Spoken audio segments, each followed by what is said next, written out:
Akwaba, welcome to Expat Life Ghana. I'm Tony, this is my wife Ayo. We're documenting our move from Texas to Ghana as we go beyond the return. They saw you, but they recognized me. Ooh, that was a really good, that's it right there. In this video, we're listing 10 things about Ghana life you should know. So let's get this video started.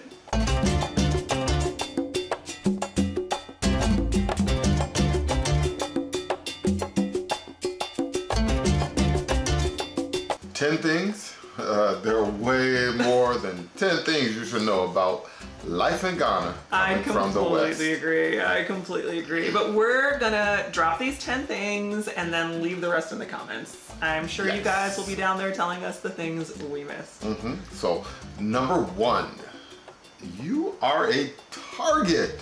Ugh, okay, yeah, a little bit. Like, right? You're a target for marriage, you're a target for business, you're a target for people who are just trying to profit off of whatever it is that you have.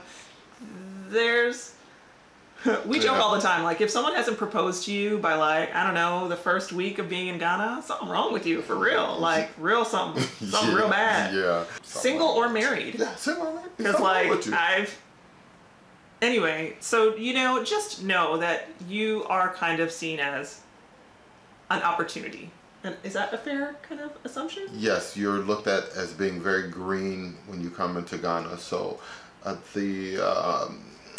guess the assumption is you don't know. So as long as you don't know, we can try to get over on you. And I see a lot of that happening to people. So, always be cautious. Be cautious. And the all Americans are rich mentality. Oh, yeah. I mean, that's like the business and the profiteering, right? Yeah. Just this assumption that because you're from the West, you're loaded. You have it. Oh, right. Oh, uncle, please. Oh, I need something for this. Or I need to. It's like, I don't have that. I don't have that. Man, please. Somebody I got kids like, I'm trying to feed. Somebody was like, can I have your cell phone? And I'm like, I'm still making payments on this phone. You can't have my phone. I can't even afford this phone. If they only knew we all lived on credit in the West. So yeah, there's that idea that everyone from America is rich, that you can buy things or sponsor things or just cover things. It's something you should be aware of, and don't let yourself fall into that. Fair enough? Absolutely, fair enough. All right, so the second thing is lots of expats and returnees are here in Ghana. Feels like a lot. There's a huge community of them in Cape Coast. Right. So, I mean, if that's the community that you want to be around, there's that. There's a ton of expats in East Legon. There's like too many.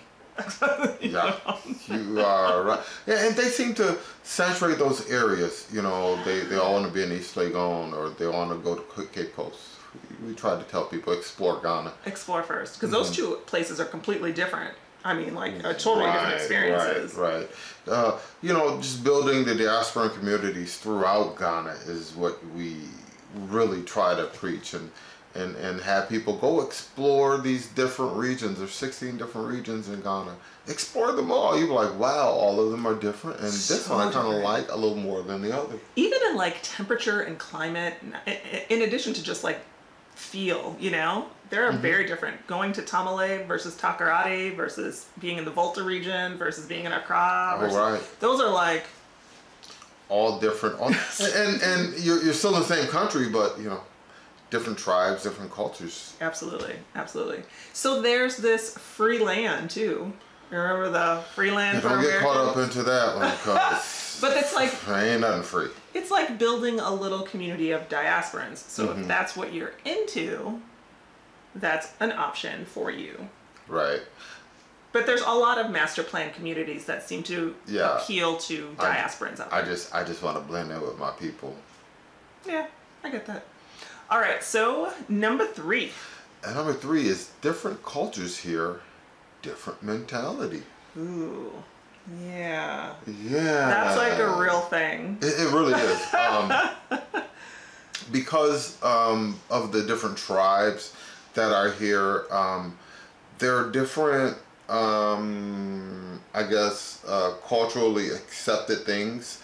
Cultural norms. And it's interesting because I was asking somebody, I was like, your tree is different. And she said, I speak Ewe. And I was like, oh, that's all right. I was like, I don't know what you're saying. And there's a lot of languages in Ghana, like a lot of languages. Right. So you have to recognize you're not just coming into a place where there's one set of people here. Mm-mm. There are many sets of people here who are just celebrating their separate cultures. Yeah, and there's a totally different cultural norm here in terms of how you interact with elders, how you interact with strangers, and how you interact as a woman, which is always a little bit to me like, we just went somewhere and I was doing business. And I was you just were there. Like, you were just there as my ride. I just wanted to see the experience. And the person who was interacting greeted me and then talked only to you. I was just like... It was real interesting. I was like, hello, hello. Yeah, it was basically like that, where they saw you, but they recognized me. Ooh, that was a really good, that's it right there. They saw me, they didn't recognize me at all. Right. So. Dang. Yeah, it was really, I actually. It's a thing of women in business here. Remember, we discussed that before, where you're kind of, we were told by a woman who was doing business, she had to come back with a guy to do the business for us. It's like they don't want to, it's like you're not on that level. You're seen, but you're not recognized. Right. That's the actual, that's the, I'm gonna put that on a t-shirt. Because that's what it is. So there's some things you have to get used to in terms of just being a woman, navigating these different cultural norms. Absolutely. The pay scale is very different here. Oh yeah, you got to get used to that too. Yeah. Ooh, child. Yeah, like if they contract you out for, work a month and you're going to get paid, let's say 600 CDs for the month, and your hours are from 8 to 3 or 8 to 4, and you work from 8 to 7, 8 to 8, you still gonna make that same money, so there's no overtime here. Yeah, so if you come to work and they need you to work overtime, you're working overtime and you do not get overtime pay. And the other thing about that is we see a lot of people in the Facebook group who are asking like, oh, I've got 20 years experience in this industry and a master's degree. What kind of jobs can I find in Ghana? Some that'll pay you about 1,200 CDs to 1,500 with your master's degree. Yeah. And that's CDs, 12 to 1,500 CDs. So are you really coming here looking for a job? I mean, the average salary in Ghana is less than $300 US for most people. It can for people who have certain industry and certain experience and certain credentials. You could get up to 5,000 Ghana, which is still less than 1,000 US a month. But those jobs are few and far between, and with you not speaking any local languages and not knowing any local customs, you'll get passed up. You actually are not in a really great position unless the industry demands an international understanding that you bring as an expat. So yeah, the pay. Ooh. And there's like an entirely different work ethic here. Yeah, because I think because the pay is like that, the expectation of actually going to work and doing work is lowered. Man, we got some... customer service is horrible here. It is, but just like the vibe of like, I'm at work and you want me to do work? You're like, yeah, I'm in a work while you're here. Dang you. It's totally different work ethic here. It's not for everyone. This isn't a blanket statement. Oh, no. But majority. Yeah.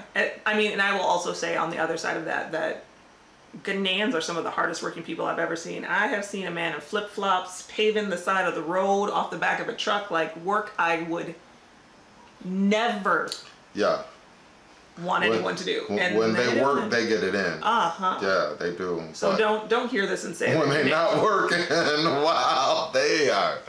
You're like, man, you can just go home and I'll probably be more productive. All right, so next up, number 4 thing that you need to know. Doomsor. Ugh, these damn lights here. Woo. Yeah. It takes something to get used to.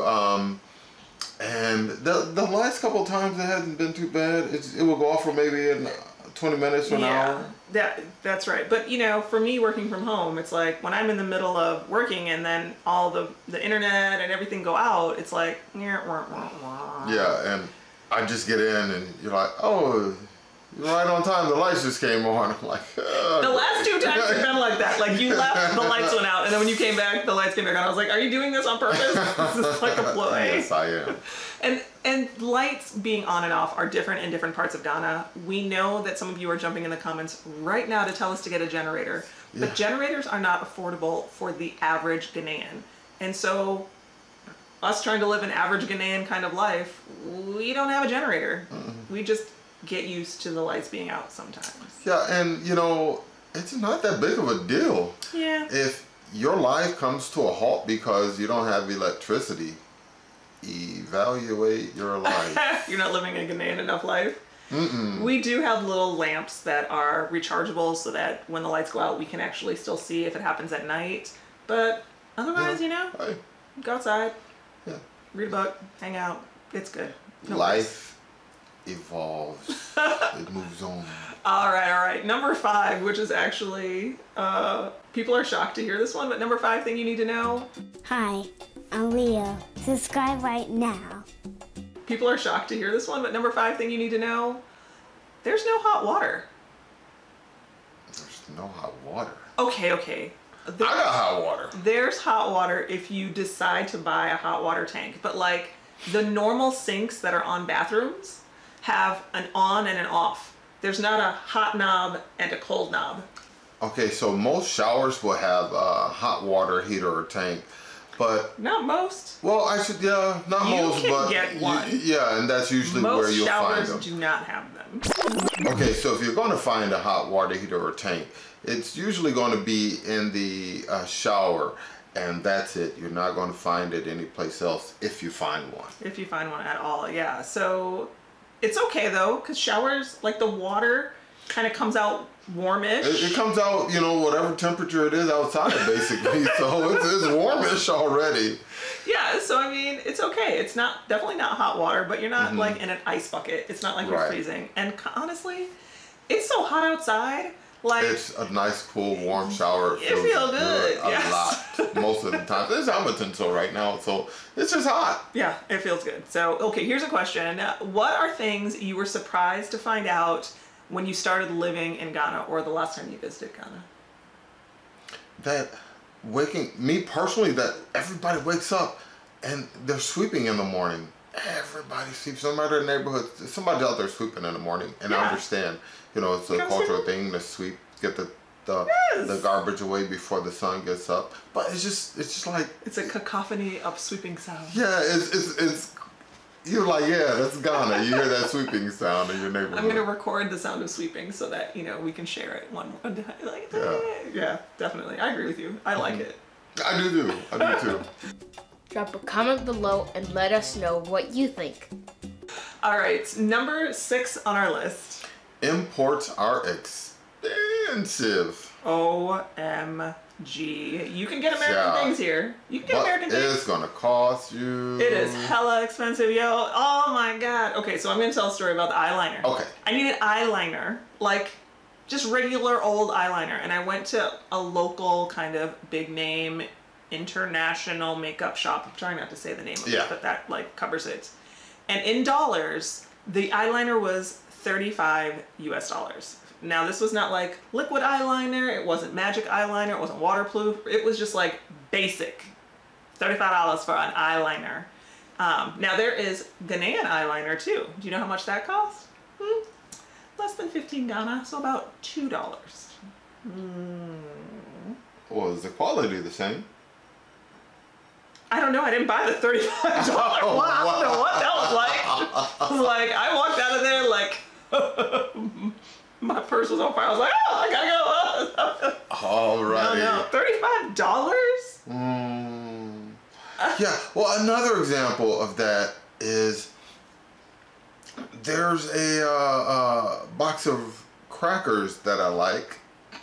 Just plain circular. You know, I won't say their name. You can't even find those crackers. All right, so I like Ritz crackers. My kids like them, just a quick snack, right? So, you can't find them here, but when they do have Ritz crackers. Well, they have imported Ritz that are the weird ones. They're not in sleeves. Yeah. They're in like the box, like loose, and they taste different. Yeah, they do. So not those. I know somebody's gonna be like, you can find Ritz at the. Those are like. I found a place that has the regular Ritz. Yes, you did. And they're like, they come out to like $15 a box, basically. I can't believe you spent $15 for those boxes of Ritz. Oh my God, I'm never sending you to the store again. Oh wow! What? You didn't tell me that. Holy baloney. But they were delicious. Oh. And they were the real Ritz, you know. A lot of times, remember we got duped by that bag of Cheetos. Yeah, we found a bag of Cheetos. They weren't real and it Cheetos. was like, ooh, no. So, that person who brought us a bag of Cheetos, thank you very much. So much. We literally, it was like. They lasted all of 15 seconds in our household, both bags. It was like Lord of the Rings, Lord of the Flies. It was Lord of the Flies in here with those Cheetos. It was like. It's like survival of the fittest. 20 seconds later, it was just a big orange dust cloud in the house. Okay, but the thing is too, like even getting cereals, the boys like to eat, you know, name brand cereal. $10 a box, $11 a box for a box of American cereal. So you can get it. It will cost you. Yeah. So if you are willing to do the local version of it, it's much cheaper, much more affordable. If you're only going to do the American version, it's going to cost you. Yep. Okay. So number 7 on this list. Driving in Ghana is so different than in the States. Is it? Yeah, you don't think it is? I mean, people drive crazy like they just learned to drive yesterday in the States too? Or they don't drive like that in the States? Well, in the States, it's like you get your driver's license. You start driver's ed and get your driver's license when you're like 16. Mm-hmm. So you're not even an adult yet. You're still a kid and you learn to drive. Right. Here, it's... Why do you need a driver's license if you aren't going to be driving, if you don't have a car, won't be able to afford a car for a while? Yeah, so people usually don't learn to drive until they're actually adults and the need arises. We know a lot of 20-somethings and 30-somethings who never got behind the wheel of a vehicle before. Ever. Not even like take my daddy's car down the driveway. No, never. So it's just not... Right. So learning to drive as an adult is different because as a teen, you know, we already know the rules of the road and we kind of develop how things should go early. And to get that as an adult and not have that and to grow up seeing just craziness and then to try to learn this is not how it goes, and it's just crazy here at the driving.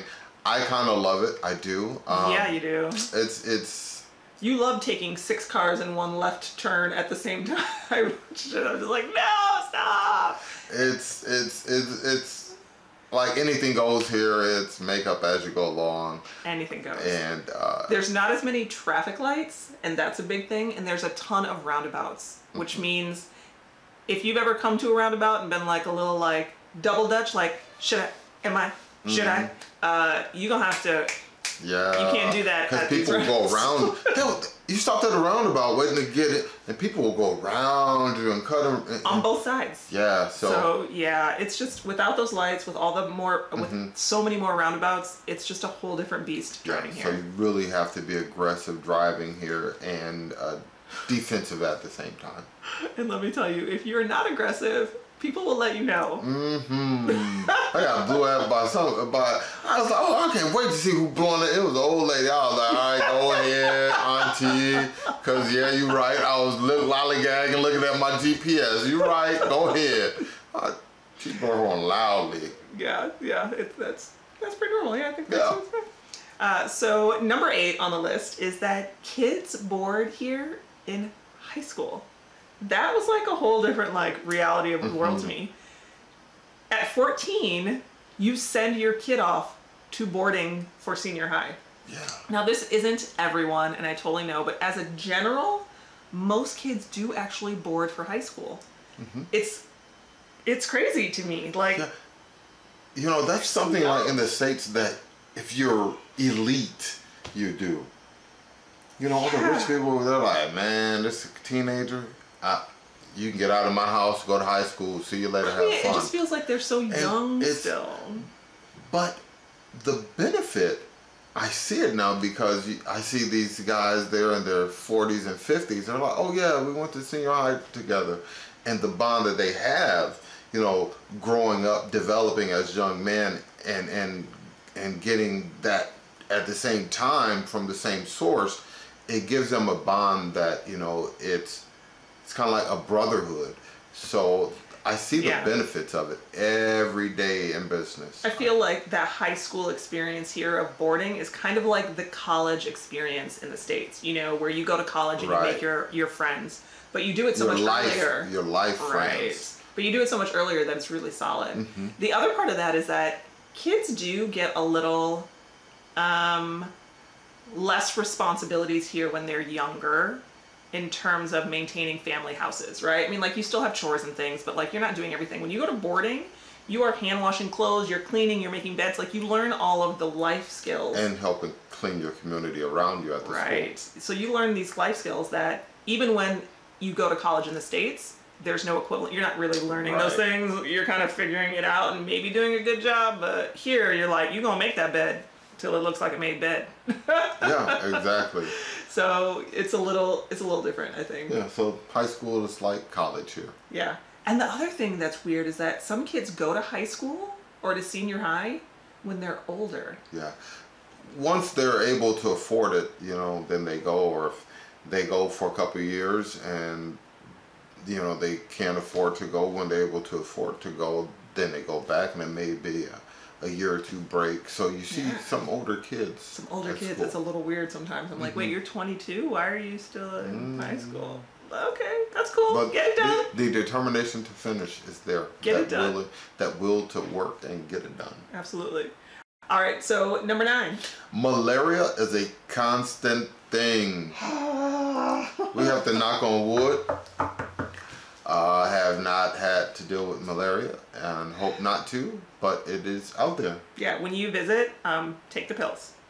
You don't want to get malaria while you're here. It's miserable because we've known folks who've gotten it. It's not fun. Yeah. My mom gets malaria every time she comes to the continent.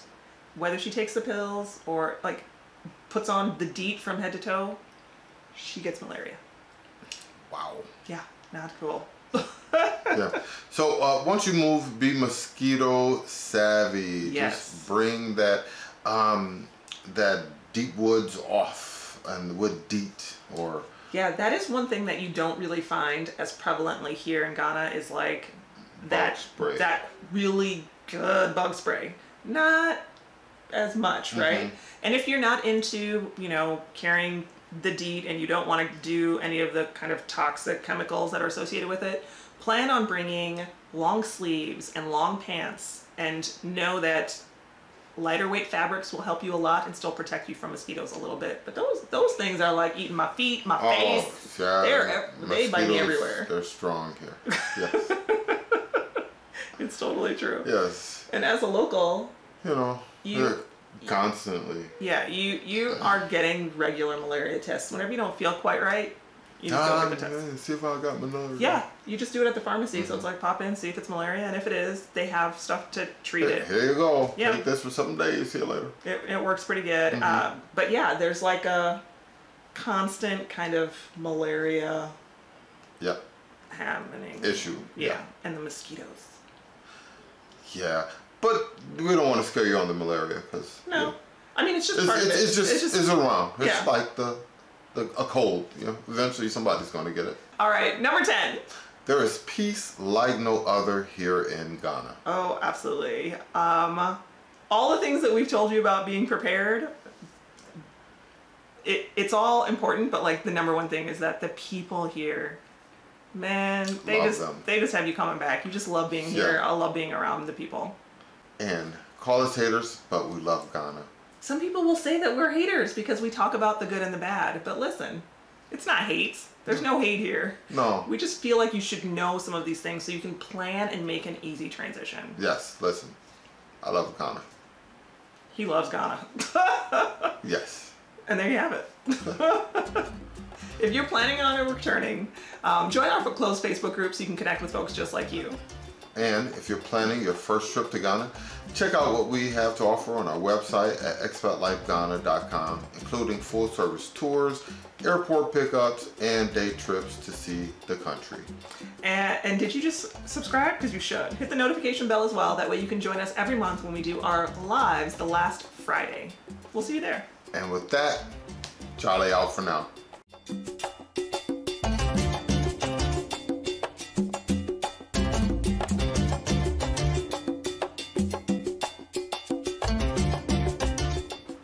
The button is blinking. I was like, we have to hurry up and finish. The battery's about to die.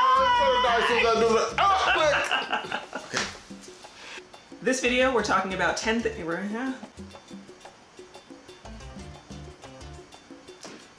Should have told you that before we started, right?